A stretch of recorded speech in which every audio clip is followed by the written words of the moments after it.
Today I'll try to finish up the future-linked, the classic hero structure. There are reasons why this structure sells well. Among all the structure, all the story formulas there is, this one sells the most. What is the most selling story in the world? Yes, the prophet stories. What we're looking at as filmmakers, as storytellers, what we're looking at is that what sells the most.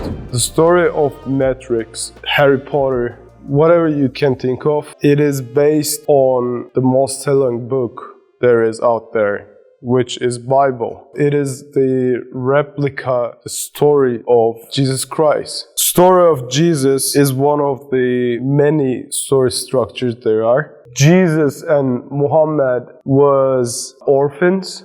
That's one of the similarities. In the Lord of the Rings, Frodo was orphan. In the Harry Potter movie, Harry Potter was orphan. So you guys can always relate to, it breaks the ice between audience and the character. What it does is that you guys don't judge the character as he or she goes along his journey. Since there's no father or mother figure for their life, you kind of feel bad for them, if I may say. Using an orphan is always a good choice. Like, you need to create empathable characters for your audience. If they're not relating to a character, they won't be engaged with the story that you're telling. Let's say there's an astronaut got lost in the Mars, right? You can't relate to that. You don't go to Mars and you don't go to space. How do you end up relating to this person, right? There must be something that you can find with this person that the audience can relate to. The astronaut is lost in the Mars, and he's been living there for weeks and months now. And then he grabs his clothes, he grabs his oxygen tanks, whatever that is, and then he exits from the first door. Just about he's gonna exit the second door, damn! He forgets his helmet, and then he comes back and he grabs his helmet and puts it on and goes out. What's happening in this scene is that it's giving you something to relate to this character. I mean, this happens to me every day. If it doesn't happening to you every day, I don't know. But I do forget my keys and come back, or car keys or something. This gives your audience to something to relate to about this character. You feel close to this person. I mean, he is probably very intelligent. He's probably way above our education level, you know? What makes this character human? That's basically the way to put it. There are various characters in the storytelling. One of them is Antihero. So Antihero is not your regular hero. Your regular hero is a superhero. Your regular hero is Hercule. Your regular hero is Spider-Man. What is Antihero? Well, Antihero does something that is not moral. Let's say Punisher is a good example of Antihero. Or the Dexter from TV series Dexter. He's a killer. What these both characters do, they do kill, but they don't kill good people.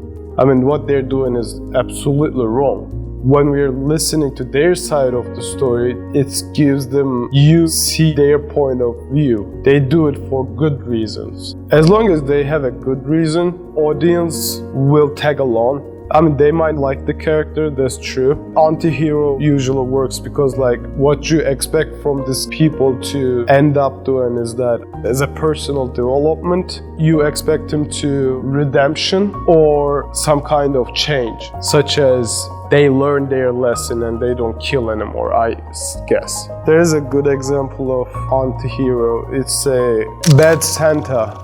It's a comedy movie. The Bad Santa is a drunk. He steals. He doesn't give a shit about kids. He does his job, the Santa job, like make money, but he doesn't actually gain money from that. He actually makes a deal with malls. He sits there as a Santa, but then after everybody leaves, he steals shit. That's what he does.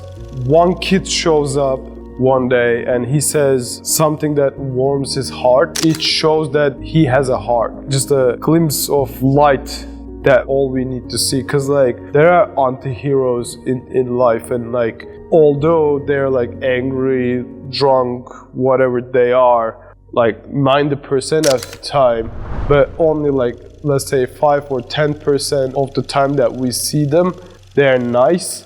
So that gives us hope for that 90% to change to a better person. In the case of Bad Santa, one kid shows up and says something to warm his heart, such as, I want my mom, or I want my dad, or something. They're not around. Go away, kid. I just give toys. I don't give your mom or whatever. But that is a sad thing that that kid says. I mean, everybody should feel something if they're human. As the story goes on, this bad Santa sees this kid being bullied by the older kids. The Santa in his regular life, he goes on punching people, stealing stuff, getting drunk with prostitutes and all that. But after the kid leaves, he actually beats up these bullies. As audience, what we expect from this character to do is that once you see something innocent, something that you felt something for, is being harmed by something, by object B, the figure B, you want this figure to be punished as audience.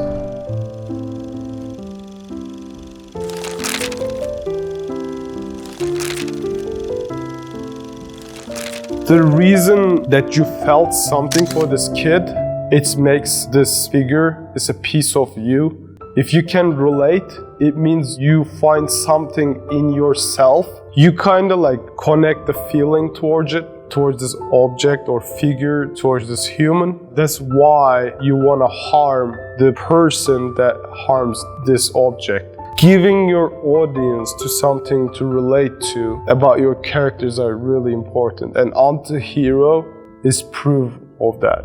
Here's something to think about when you're writing a script. If I were to write a bad character, and if it was his story, his or her story, he or she would look good. The audience should find the reason why they are doing what they're doing.